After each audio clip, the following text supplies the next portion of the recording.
حاضرین السلام علیکم۔ بسم اللہ الرحمن الرحیم۔ وقل رب زدنی علما، سورہ طٰہٰ آیت نمبر 114۔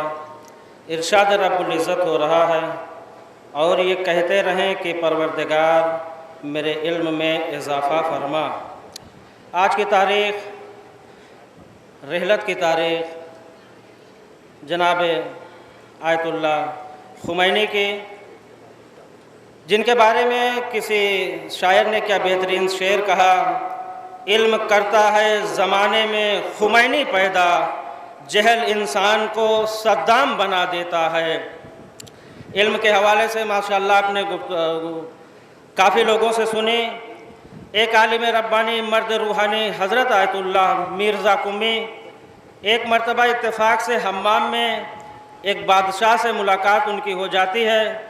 آقائے مرزا قمی نے بادشاہ فتح علی قاجار سے فرمایا کہ تمہارا لشکر کدھر کہاں ہے؟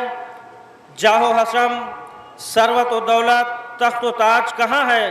اکیلے کیسے آ گئے؟ بادشاہ فتح علی شاہ نے کہا، قبلہ صاحب مال و دولت اور جاہ و حشم میں ہوں، یہ ایسی شے نہیں ہے جو حمام میں ہم ساتھ لے کے آئیں۔ مرزا صاحب نے کہا کہ جس دولت و سرمایہ کا مالک میں ہوں وہ اس وقت بھی میرے پاس ہے۔ میرا علم حمام میں بھی میرے ساتھ ہوتا ہے، چونکہ میرے سینے میں ہے اور قیامت تک ہر جگہ میرے ہمراہ ہوگا۔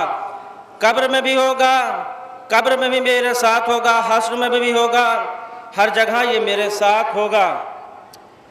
اور ماشاءاللہ آج مدرسے سے کچھ فارغین کو بھی انعامات سے نوازا جائے گا۔ ان کے سلسلے میں دو چار باتیں۔ ایک مرتبہ ایک غبارہ، ایک بیلون بیچنے والا چوراہے پہ کھڑا ہو کے بیلون بیچ رہا ہوتا ہے۔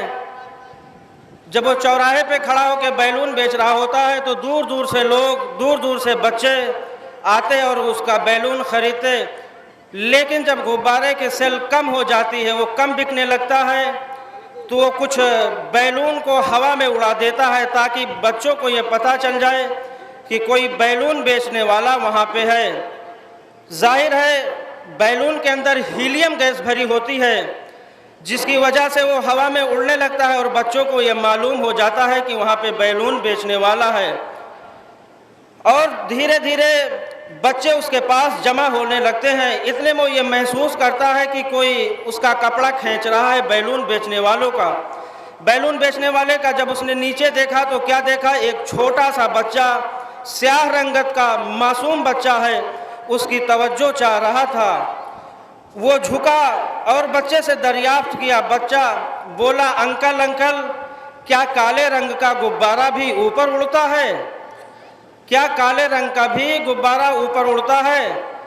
بیلون بیچنے والا کہا کہ رنگ سے کچھ نہیں ہوتا، بلکہ بیلون کے اندر جو ہوتا ہے وہی اس کو آسمان میں اڑاتا ہے۔ بیلون کے اندر جو ہوتا ہے وہی اس کے آسمان میں اڑاتا ہے۔ تو ظاہر سی بات ہے، یہ سچ ہے کہ 6 سال، 7 سال، 8 سال، 10 سال مدرسے میں پڑھنے کے بعد طلباء نے جو کچھ حاصل کیا ہے، اسی کی بنیاد پر ان کے مستقبل کی تعمیر ہوتی ہے۔ صورت و شکل سے کچھ نہیں ہوتا، اسمارٹ بننے اور دکھنے سے کچھ نہیں ملتا، بلکہ جو کچھ اندر ہوتا ہے اسی کی بنیاد پر طالب علم کو آسمان کی بلندیوں پہ اڑنا ہوتا ہے۔ یوں تو آپ چاہے مدرسے سے فارغ ہوں یا کسی ٹیکنیکل ادارے سے ہوں یا یونیورسٹی سے ہوں، فراغت کے بعد سبھی اسٹوڈنٹس اور طلباء کی یکساں حالت ہوتی ہے۔ مستقبل کی فکر، کیریئر کا آغاز یا پھر آگے کی پڑھائی، یہ عام مسئلہ ہے جس کا سامنا اہل مدارس و اہل یونیورسٹی سبھی کو کرنا پڑتا ہے۔ اور آخر میں یہ بات یاد رکھیں کہ فراغت کے بعد ہی دراصل آپ کی اصلی تعلیم کا آغاز ہوتا ہے۔ اب تک 8 سال، 10 سال جو کچھ آپ نے پڑھا سیکھا، دراصل آگے کی پڑھائی کی وہ بنیاد ہے۔ آپ کو فراغت کے وقت ایک کنجی دی گئی ہے جس سے آپ دوسرے علوم کا دروازہ کھول سکتے ہیں۔ بہت سارے فارغین مدرسہ و کالج و ٹیکنیکل ادارے کے طلاب یہ سمجھتے ہیں کہ پڑھائی مکمل ہو گئی. پڑھائی مکمل نہیں ہوئی بلکہ اب اس کا آغاز ہوا ہے. اب یہاں سے جو تعلیم آپ حاصل کریں گے اس پر آپ کے روشن اور کامیاب مستقبل کا انحصار و دار و مدار ہوگا. بہت شکریہ. والسلام علیکم ورحمۃ اللہ.